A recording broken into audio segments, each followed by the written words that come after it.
How do you feel like this mindset of grind 100%, grind time all the time, and this extra pressure that you get from having to create for other people has impacted your mental health? It comes with its up and downs, you know.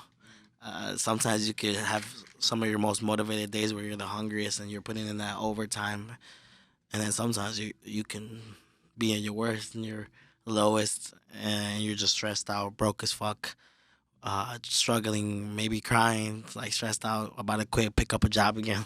It's like, and then you have those days where you know it's all worth it, and you could keep going, and you know that you guys are gonna get there, and when you get there, it's gonna feel 10 times better because you did it with all the people that you guys believed in.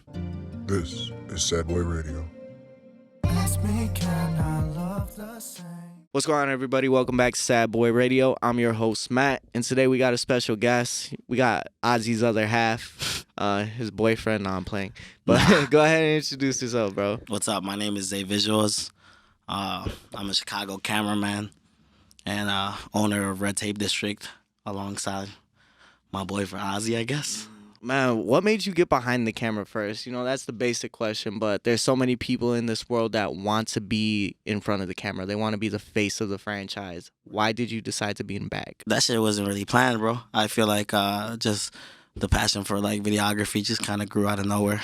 I got a camera, bought a camera, got in debt, wanted to pay it off, so I had to figure it out. I had to figure it out how to pay off my debt. So, Mm-hmm. I just liked watching music videos. So one day I hit up one of my homies that was rapping, and I was just like, can I try to shoot a music video for you?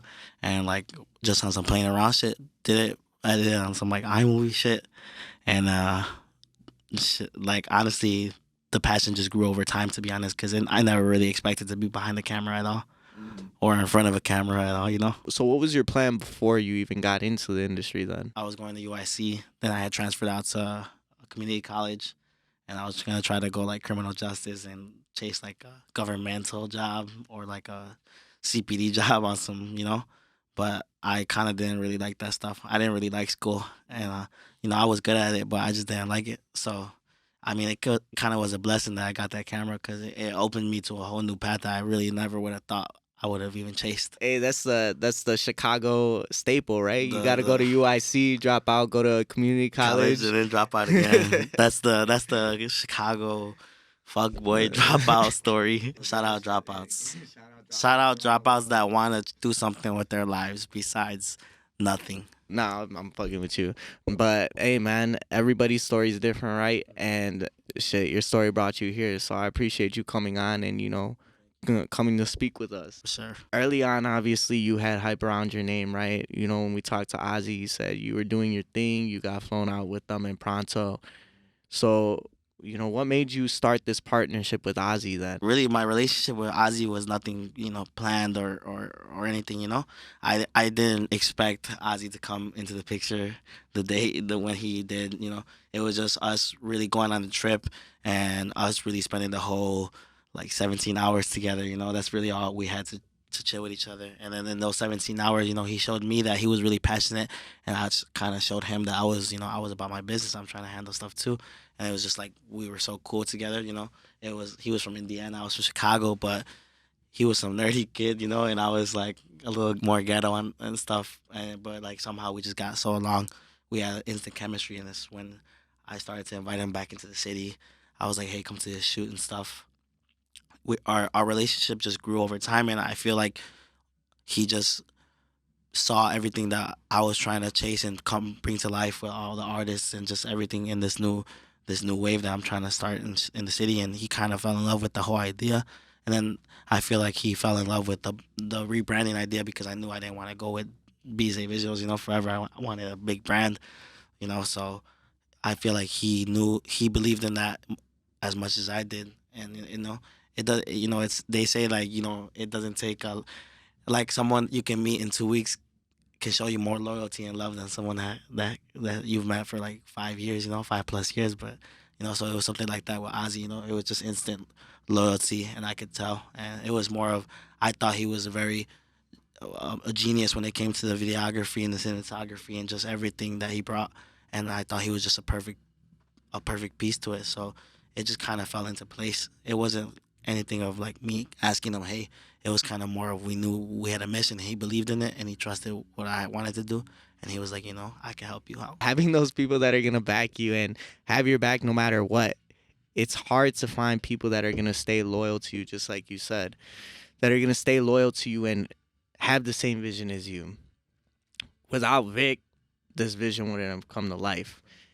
And not many people would sit down on a weekly basis and do the shit that we do just because we're able to spotlight these creatives throughout Chicago. Right. But aside from that, what has this partnership with Ozzy taught you? I don't have to do it all on my own, I feel like before I put all the weight to myself, and it's still a problem to this day because I just like to work. But I realized that with Ozzy here, I have to trust and understand that he's here for a reason, and I don't have to always take care of everything, or I don't have to put all the weight on my shoulders. I can distribute it between me and him. We both serve a purpose, and we both can help each other. And at the end of the day, that puts less stress on both of us because we know that we have each other there. But just being able to let go of the reins a little bit. As creatives, we're always the type of people that can't let that happen. We don't want anybody else to be finishing our work. We don't want anybody to be touching our work. Yeah. And we sure as hell do not want people putting their input when they don't understand what our vision is. For sure. To be working as a team, you have to communicate openly. You have to be open to that criticism and be ready to throw hands with one another, knowing that, hey, if we fight today, that doesn't mean that we hate each other the rest of our lives. You still, bro, I just beat your ass. Nah, you still, bro, I just beat your ass. We got to sit down and finish this product. I don't give a fuck if you hate me for the next hour. It'd be like that. Having that relationship and being able to create it with somebody who you met in 17 hours, that's a fucking crazy experience. Insane, bro. I want to say, go ahead and tell that story, but I feel like everybody who is going to watch this one might have watched Ozzy's already. But for the people who haven't, let them know. Me and Ozzy both got flown out to LA with Pronto Spaz out. Before that, Ozzy was shooting recaps, and he ended up shooting a recap for Pronto and met him through that. And Pronto, fucked it, with his VHS heavy, he was like, yo, you gotta go to LA out with us, we're gonna go on a trip. And then at that time, I had just got plugged in with Pronto, and I was shooting with Pronto for most of his singles that he was dropping at that time, and Pronto was going crazy at that time, shout out Pronto, because Pronto goes crazy. But at that time, Pronto was like, we're flying out to LA, Zay, come out, be ready, So I was just like, okay, I'm ready. And then we ended up flying out. Ozzy had messaged me, and we had gone on a live a couple of days before we went to LA, and we were just like, yo, he was like, I'm Ozzy, I'm going to LA with y'all. That was the first time I ever heard of Ozzy. I was like, who's bro on the phone, buddy, who's bro? Nah. But when he flew out there to LA, first of all, Ozzy landed, and we had just had the longest night of our lives. We went to sleep at 5 a.m, came home from a strip club. It was insane. One of the craziest nights. Ozzy had landed that morning, and none of us woke up till 1 p.m. And Ozzy had to wait at the airport for 8 hours, just 9 hours just sitting down. And I felt so bad. But then Ozzy came. He didn't have the address or what? Yeah, I don't know what happened. I don't know. My boy was Ozzy was just struggling with his VHS camera over here. He's like, gets off the airplane and oh my god! Somehow he had linked up with Trench Mob, and so then we met up. I was Pronto, and then we met up with Trench Mob, and then me and Ozzy clicked up, and we stayed in the same car the whole time. And that's when, we just did the whole shoot, whatever. Ended the night. We ended up ending the night with another strip club. Me and Ozzy were in the truck because some gangbangers wanted to fight and shoot at the guys we were with. So me and Ozzy were we're waiting in this car under this seat. Fuck is you talking about? And we literally sat in the car, and then we were like, fuck this, let's call Uber back home, So we ended up calling Uber back home, walking scared as fuck to the Uber and shit, getting all stared down. And yeah, we went home. He went to sleep. I went to sleep, and then I woke up, and Ozzy was already gone. He had gone back home. So that's all the time we had to spend. It was just the video shoot that night in the car, and he went home, and I hit him up when I was back in the city. He was like, "Hey man, fuck this. I'm out of here." I was with him too. I'm gone. I'm not waiting here. Aside from the instant connection, right? hmm What influenced the partnership? What influenced it was that I knew I couldn't elevate this on my own. I knew that a successful business runs with multiple heads, and I knew that Ozzy was one of the key parts that I wanted to elevate the brand that I wanted to create and bring to life. And I just thought he had so many traits and skills, and his skill set was perfect. So on top of being a great person and just a great friend, I was like, I don't want to start this with nobody else besides him. But fuck Ozzy now, right? Let's get to you. Okay. Oh wait, Shout out Ozzy though. Shout He's out a goat. Ozzy. He's a goat. But I forgot to ask, right, the most important question that his dumbass couldn't answer. Sorry, Ozzy. I love you. I love you. And I hope you don't get offended. They on his ass. Why Red Tape District? When I started thinking of the brand, I knew that I wanted a brand and I knew I wanted a crazy name. But I knew I wanted some shit that nobody else had, and it was just different. But I had no ideas. Like, the ideas that I had sucked. It was like, one of them was like blue piano, I swear to God. And so I knew that I wasn't good at that shit. But like, I knew the direction I wanted was super like just dope, you know? And I had told my brother, my big brother, shout out Zeus, my big brother, I had told him about it. And he low key started coming up with ideas. And then one of the first ideas he says, he tells me, "Oh, what about Red Tape District?" And I'm like, damn. Like, low key, I'm usually hesitant when I hear suggestions, you know? I'll like sit on it and I'll be like, yeah, I'll let you know. Like, that one, as soon as he said it, it just sounded hard as hell. And I was like, damn, that shit just sounds hard. I was like, where'd you think about that? And he had told me like the meaning, kind of, not really. I kind of came up with a meaning to tie it into because I felt like the name after had a meaning. Because I'm not gonna lie, I don't want to bullshit, but like that was the process. We came up with the name first, but then after I thought about it, I was like, damn, the name actually has real meaning to what I want to create, you know, with the city and just revolve it around. So, you know, it's obviously Red Tape District and stuff. You know, you think of Chicago, there's so many sides to it, but Chicago's, unfortunately, there's a dark side too, where there's a lot of violence and gang violence. You know, one of the most things that's represented by violence in the city is red tape. That's when, you know, unfortunately, someone passes away. So I felt like tying that, just if you're from the city, you know what we go through and how much, you know, we actually have to like avoid just to be like live day by day. You know, so you know the danger that's here. So that was kind of a meaning that I just wanted. Kind of, if you're from the city, you're gonna know that. You know, you're gonna put two and two together because it's like red tape. You know, what's red tape? Is when someone gets killed or shot. And then district. You know, the city's broken up into districts. So I thought it was just a good way to bring the meaning to the name. But then I know I've talked to other people and they relate it to like the red light district in Amsterdam, where it's like, you know, the prostitutes and stuff. So I'm like, no, that's not it. But it's cool that people can make their own like. I like that people make their own meanings to it sometimes too. Cause I'll ask them like, what do you think that means? And then they'll tell me some shit. And I'm just like, I didn't think of that, but that's a dope ass idea. The music you film is rap. It's a lot of hip hop, and it's not regular hip hop. A lot of it is the trenches shit. How much of that has influenced, you know, the direction you've been going? I've always had a love for like obviously the drill rap, the trench music scene, and I feel like it's never been like really an influence. I mean, honestly, yes, it has. I would say like yes, it has influenced my life, but not in a negative way. I feel like music at the end of the day, I listen to it and I can enjoy it, and I can sit back and not go and kill people. You know, like I don't need to get in the car and shoot at people. You know, I can listen to the craziest music, but I'm good chilling at home. You know, and I can listen to Adele the next song. So I feel like music always just keeps me in a good mood, but it doesn't influence me in a negative way. But I feel like overall, it's influenced me in a way that I just enjoy drill music even more because now I see the creation of it, because I see the guys that we work with make it from scratch, and I'm there able to see it come to life. So I even have a crazier love for it now.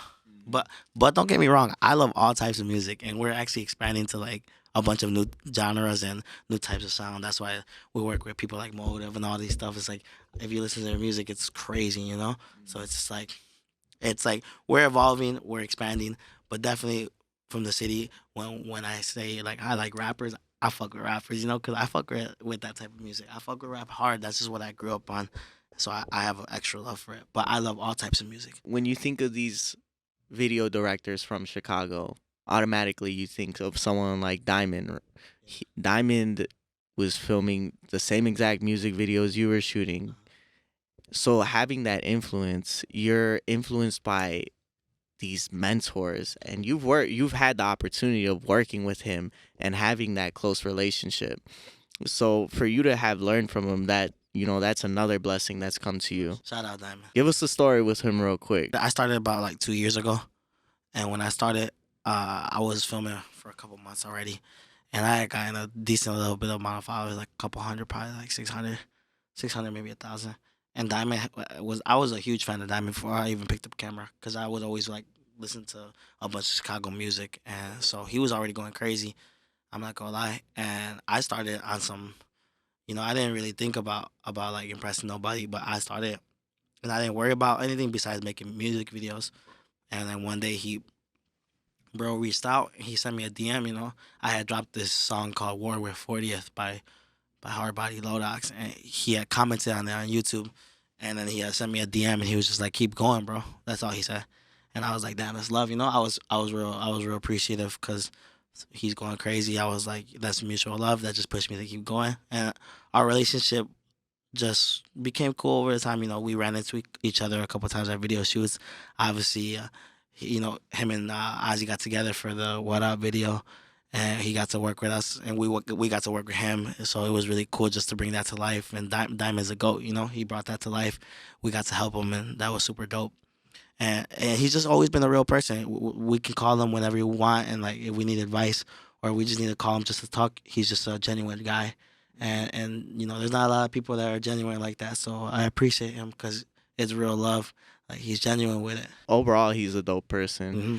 I believe it was the Drip one. He commented, I reached out, and he even replied. People who have that high of a status, not all the time are they thinking, should I reply to this guy? You know what I'm saying? These people aren't thinking that these people who are still building their reputation are important.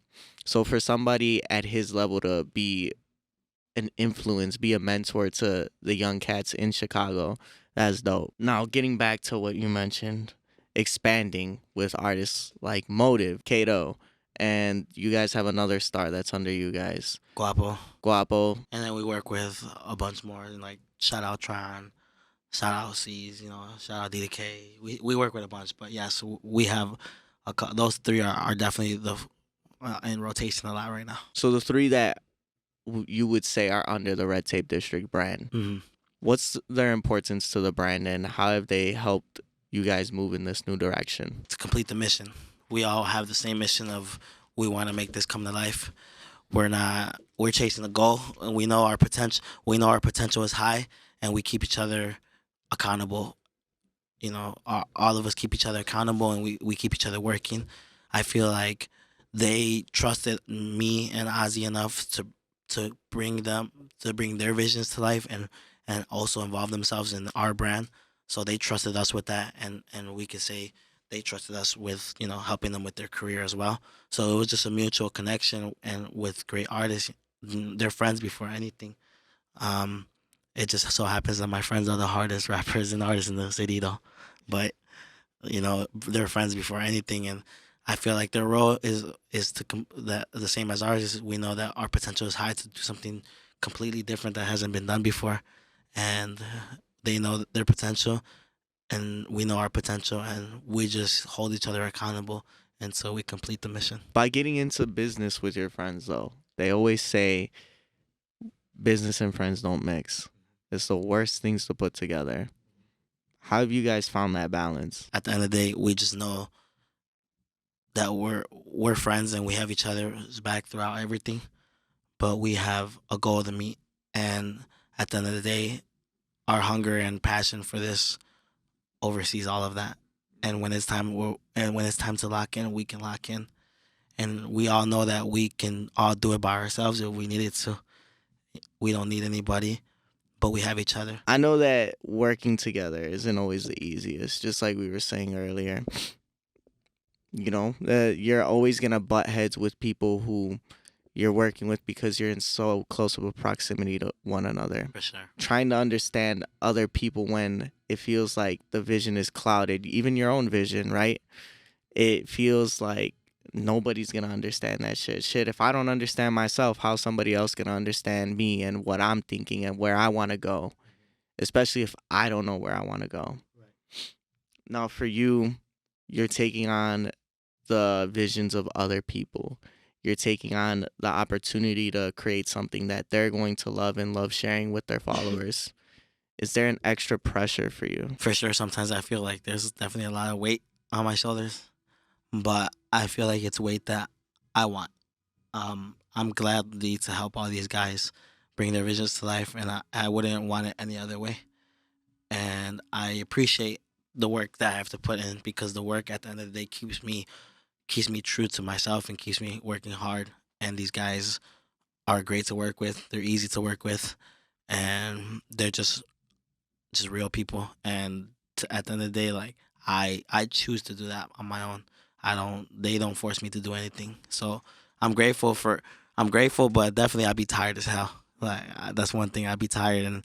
But shout out Ozzy and shout out all the guys, because they all help out, and they make sure that I'm not stressed out or being overworked. So, but we're gonna work to the day we die. So it's like it's never gonna stop. How do you feel like this mindset of grind 100%, grind time all the time, and this extra pressure that you get from having to create for other people has impacted your mental health? It comes with its up and downs, you know. Sometimes you could have some of your most motivated days where you're the hungriest and you're putting in that overtime, and then sometimes you can be in your worst and your lowest, and you're just stressed out, broke as fuck, struggling, maybe crying, like stressed out, about to quit, pick up a job again. But it's like, and then you have those days where you know it's all worth it, and you could keep going, and you know that you guys are gonna get there, and when you get there, it's gonna feel 10 times better, because you did it with all the people that you guys believed in. But you can't forget about yourself. You can't forget about making sure that you're okay at the end of the day. A lot of the times we get so caught up in what's going on and the goals that we have set for ourselves. There's no time to slow down. I know it as a creative myself. I'm always in the mode of I can't stop now because somebody else is right behind me. And if I stop, they'll probably take my place. Or I see the next person that's in front of me and I'm trying to take their spot, because that's the nature of this.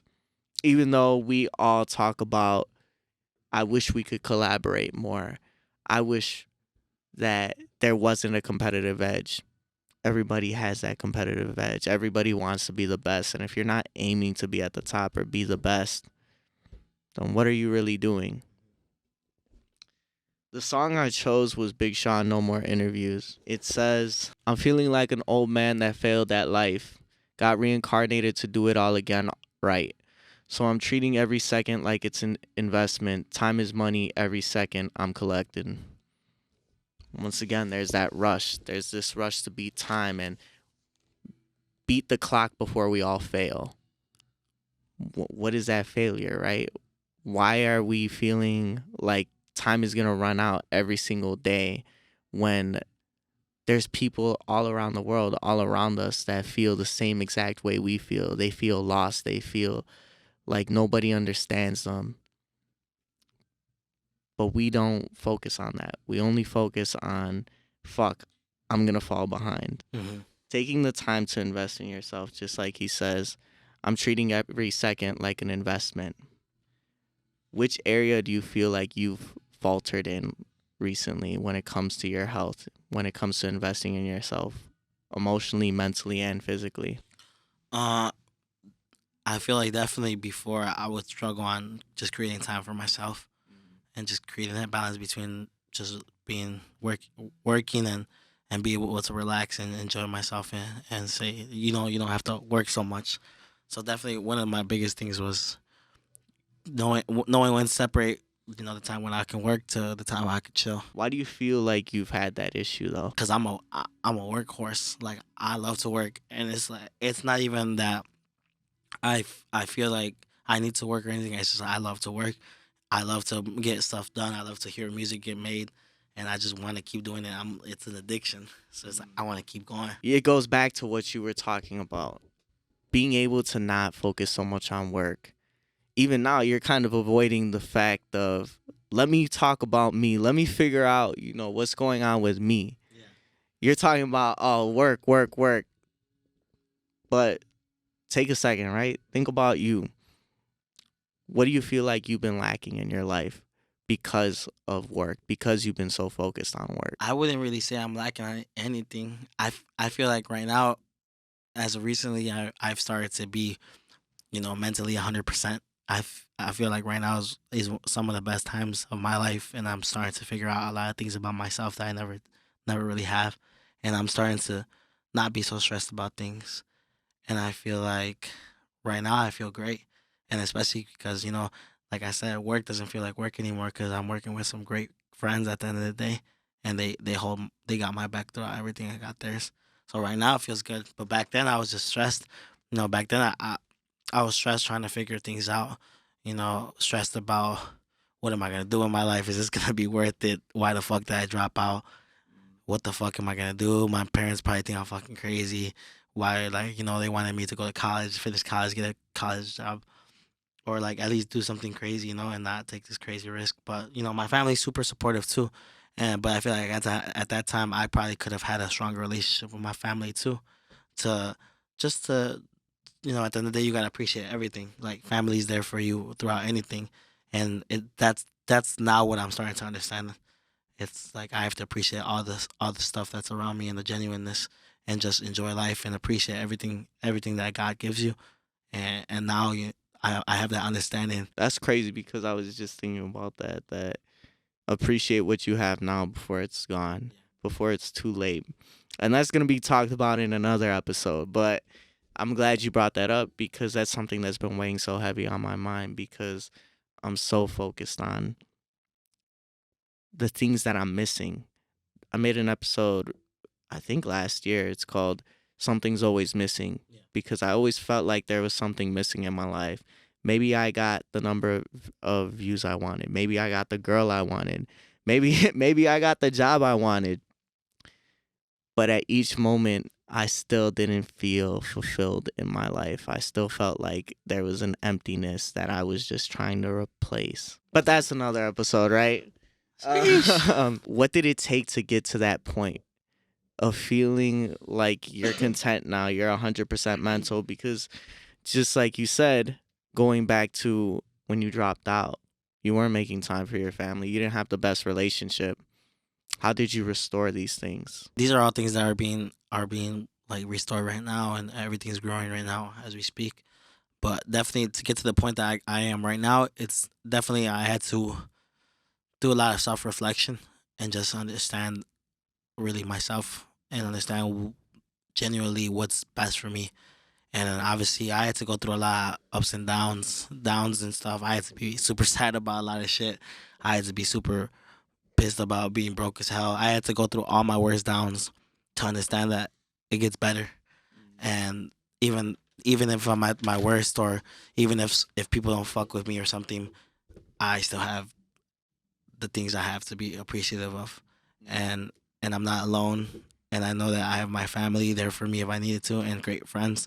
And so I just had to go through a lot of fucked up downs, be at my worst emotionally, everything, financially, and to know that it just gets better at the end of the day. I'm not going to force you to, but go ahead and tell us about one of those down moments that really made you reflect on yourself and taught you a great lesson. I know a lot of creators can relate.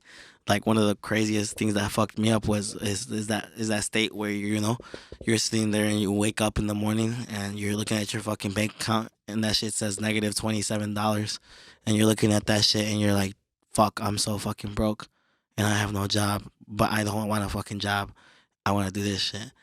And it's like, it gets so bad. It's like I've had times where my shit, so I didn't have nothing, and I would have to ask my friends to send me some bread to fucking pay for my phone bill and shit like that. And it's just struggles like that. That shit builds. one thing I could tell you is hunger builds character, bro. So it's just those times and shit that I was so broken down. It just built me to know that I have been at my lowest already, and I know that I'm not scared of shit because I can go up, and I'm not scared to ever go down because I've already hit rock bottom type shit. So it's like, but things got better. It's just persistence, and I knew all my homies had my back, and I believed in shit. So it's like, shit worked out, bro. It's just working out, and it's just like life progresses, and I have to let shit progress and build. But I know that we're gonna get to the point where we know we can be. Where you can just look at your bank account. You don't even gotta look at your bank account. You don't even gotta look at the tag. You just pick it up and go to the fucking cashier and say, "Hey, ring me out." If God blesses, yeah, God wills. I'm glad that you've reached the point of being able to come here and share that shit, right? Because not everybody gets that opportunity. A lot of people quit at that point. A lot of people say, "I'm done. Fuck this shit. I'm out." Not for real though. And it's sad to see people's dreams die in that way. Not everybody is built for that shit. I haven't been to that point. Hopefully I never have to get to that point. So I can't even say that I'm built for that shit. But for the creatives that are, you're one of the many few that are able to make it past that. So for you get your flowers now before it's too late, right? Damn, that's just crazy. Aside from that, balancing everything. Balance is key to all of this shit. For the people that work a regular job, you got to balance work and work. And then in between that, you got to find the socializing, the networking, and living your own life. For you got to work. If I don't hand this person their video by the end of the day, I'm not getting paid. I might not eat for the night. For you, what factors have prevented you from being able to take care of yourself in the ways that you need? I feel like your mind just stays so busy and you don't really think about that stuff. And, sometimes when you're stressed out, all you can think about is why you're stressed out. So all I'm worried about is all the wrongs. And I feel like when you just put yourself even more down, that doesn't help anything. So it's really good to just sometimes step back and just reflect on everything and reflect on yourself and come up with a plan and just be like, well, how can I better myself within the next, whatever you want to put. And it's just really sitting down and being able to be like, okay, this is what's going on in my life right now. This is where I'm at. How can I get out of this? Who can help me? And it's just, you yourself reflect and you can really learn a lot about yourself. But I guess maybe you have to get to a point where you have to actually sit down and think about it, so. It's being so busy that you're not able to do that. Being so preoccupied with the things that are going around you, the things that are stressing you the fuck out. For a while now, I feel like I've been neglecting myself. I've been neglecting the things that I need to be successful and the things that I need to write a fucking successful outline. It doesn't just come easily to me anymore. Before, I'd be able to sit down, write an outline in 30 minutes, an hour, feel like I got some shit off my chest. But right now, I feel like everything is blocked. I don't know what direction to go. I don't know what to talk about. And I don't even know how to connect shit lately. But you have to take that time, just like we said, to sit back, to reflect on what do we want? Who do we want to be? What's the goal? The title of this one is Focus on Me. Focus on the things that you need to build yourself up and reflecting on the things that have shaped you, the things that have built you into the person you are today. Going hungry for you obviously has driven you to be the best director out there. I'm grinding. I'm trying to make a name for myself, but there's so many great directors. Yeah, who do you take inspiration from? Man, definitely, shout out Diamond. We keep bringing him up. Diamond, I used to watch like Laka. Who else? I loved Ryan Lynch, Jerry Productions, all the running gun cameraman. I fucked with them heavy. I ain't gonna lie. He said, I wanted to be in the trenches too. I just fucked with their work. I loved the rap, and I felt like their videos brought that shit to life. So I was just like, man, I don't care if it's in the hood or not, but it's just good music, Have you shot a video for any of Diamond's old artists? Yeah, we've collabed. He's worked with a couple of names that I've worked with. You know, I worked with LA Tone, Diamond worked with LA Tone a lot. For you, what was the experience like though, being able to collaborate with somebody who had worked with somebody you had looked up to? At that point, I didn't really think about it. I'm not gonna lie. I was so focused. Like my hats off to every creator out there. But when I'm working, I'm not focused on anything else besides myself. So when I work with people, I don't think about who they worked with or anything. It's when I see it, it's all hats off. I love that work. I can listen to it. But when I'm in the zone and I work with them, it's man, well, this is what I'm gonna do. You know, this is what I'm gonna do. I'm focused on what I gotta do. I'm not thinking about nobody else. It's one of those moments where you don't think about it until it's done. It's like when a month or two later when you're sitting back and reflecting, like, damn, I shot that shit, and bro, work with him. Maybe, you know, but in the moment, it's like you don't think about that shit. You're working, you know. If you really want to do this shit for like to really do this shit, you know, you don't think about nobody else besides what you gotta focus on and do. That'd be me whenever I do a bigger interview. I don't think about it until maybe even a year later. And I'm like, I did that shit. I really secured that interview and did that shit. Shout out King Inez. Shout out Inez. We love her. RTD supports her, and Inez is one of the rawest girls I've ever met. She shouted out Motive's album. Shout out Stockholm Syndrome. It's out now. Motive Stockholm Syndrome's out now. That's one of the best projects out of the city. How do you feel like that process has helped shape your guys' creative direction going forward? The album? Mm-hmm. Oh, man. I'm not going to lie. This is the first album that we actually all took a part of from start to finish. And that shit was crazy. And it really taught us how to go about things more on creative-wise, marketing-wise, everything. It was the first time we got to actually practice certain things, and we're still practicing and learning every day, but it taught us that we need to like take this very serious and put a lot of thought into everything we do, and just don't just drop anything without a purpose. Shoot with a purpose. Nah. The last question I have for you though is, for you, what have you gained from kind of forgetting about everything around you? So this workhorse lifestyle that you live, what do you feel like has been the biggest things you've gained and lost? Man, you know, when you work hard, you know, hard work pays off, you know. If you really work hard and you actually try to improve, you know, you'll see results and you'll grow. And that's one thing. I've been blessed to grow, meet great people, and just actually bring this, you know, dream to life. And, you know, unfortunately, sometimes when you work super hard and you just dedicate every single minute, or you get distant sometimes because you're so focused or you're tired. Unfortunately, I feel like sometimes you fall off with people or things of that nature, or maybe some people don't think that you're the same as before or something like that. But it's like when you're in your zone and you want to make something come to life and you truly believe in it. I think people respect and understand that you have things that you gotta worry about and do, but that it's always love and respect, you know. I keep saying you know. That's how you know I'm paisa as fuck. For those people that have been lost along the way, what do you have to say to them? Nothing. Good riddance to everybody. I hope everybody's doing well. I wish nothing but health and success for everybody that's ever been a part of my life and if not even benefited me, but just been able to be a part of my life. I don't try to hold no bad blood against nobody. Is there any of them that you wish were still around? Not that I remember. On that note, guys, thanks for watching. Thanks for coming on the show, bro. I really appreciate you, you know, coming through and sharing what you got. And hey, shout out Motive, shout out RTD, shout out Ozzy. Shout out all the guys. We're going crazy.